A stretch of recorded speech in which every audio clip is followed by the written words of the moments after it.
அஸ்ஸலாமு அலைக்கும்ண்ணா. வலைக்கும் சலாம். நீங்க பேசுறீங்க? நேற்று முன்னாடி ஒரு உங்களோட பயான் பார்த்துருந்தோம். இந்த மாதிரி பாலிடிக்ஸ்க்காக போட்டிருந்தீங்க.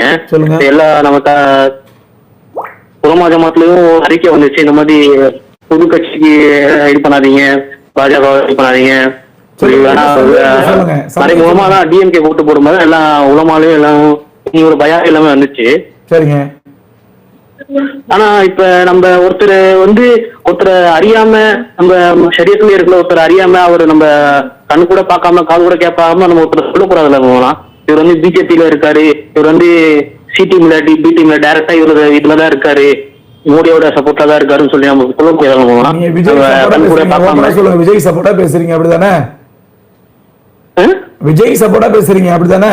விஜயை பத்தி விஜய்க்கு என்ன அருகதை இருக்கு ஆட்சி பண்றதுக்கு, தமிழ்நாட்டை ஆள்றதுக்கு என்ன அருகதை இருக்குதான்னு சொல்லுங்களேன். ஏதாவது அனுபவம் இருக்குதா, அல்ல ஏதாவது ஒரு பாரம்பரியமா அரசியல் பின்னணி வந்தவரா, அல்ல யாராவது அரசியல் தலைவர்கிட்ட அரசியல் கத்துக்கிட்டாரா, ஆட்சி நிலையத்தை கத்துக்கிட்டாரா? வெறும் சினிமா நடிகைங்கிற ஒரு கவர்ச்சியை தவிர என்ன மனசாட்சிப்படி சொல்லுங்க. நீங்க ஒரு முஸ்லீம், அல்லாஹ்வுக்கு பயந்த முஸ்லீம், ஒரு மனசாட்சிப்படி சொல்லுங்க. ஒரு சினிமா கவர்ச்சிங்கிற அந்த ஹராமான கவர்ச்சியை தவிர வேற என்ன தகுதி இருக்கு சொல்லுங்க பாப்போம். சொல்லுங்க. மத்தெல்லாம் பாருங்க, அது அவர் பி டீமா சி டீமா அதெல்லாம் இருக்கட்டும். ஒரு அருகதை இல்லாத ஒருத்தர், தகுதி இல்லாத ஒரு ஆட்சி அதிகாரத்தை கொடுத்தா ரசூலா சொல்றாங்க ஃபதஹத்தல் அர்து கைரு மின் ஃபௌகியா இதா உல்லியல் அம்ரிலா கைரி அஹ்லிஹி. அதுக்கான மத்தவங்க எல்லாம் தகுதியானு சொல்லல. இதே திமுக எடுத்துக்கிட்டா அவங்களுக்கு ஒரு பாரம்பரியம் இருக்குது, பாரம்பரியமா நிர்வாகம் பண்றாங்க, ஆட்சி அதிகாரம் பண்றாங்க, ஒரு பாரம்பரிய குடும்பத்தில் உள்ளவங்க. அந்த நிர்வாகம் சரியா தப்பா அதெல்லாம் அடுத்த பிரச்சனை.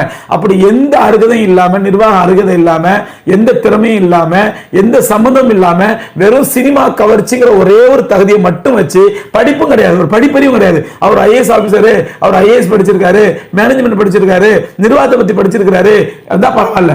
அப்ப யோசிச்சு பாருங்க, ஒரு இவ்வளவு பெரிய மாநிலத்தை ஆள்றதுக்கு எந்த அருகதையுமே இல்லாம வெறும் ஒரே ஒரு சினிமா கவர்ச்சி, ஹராமான கவர்ச்சி.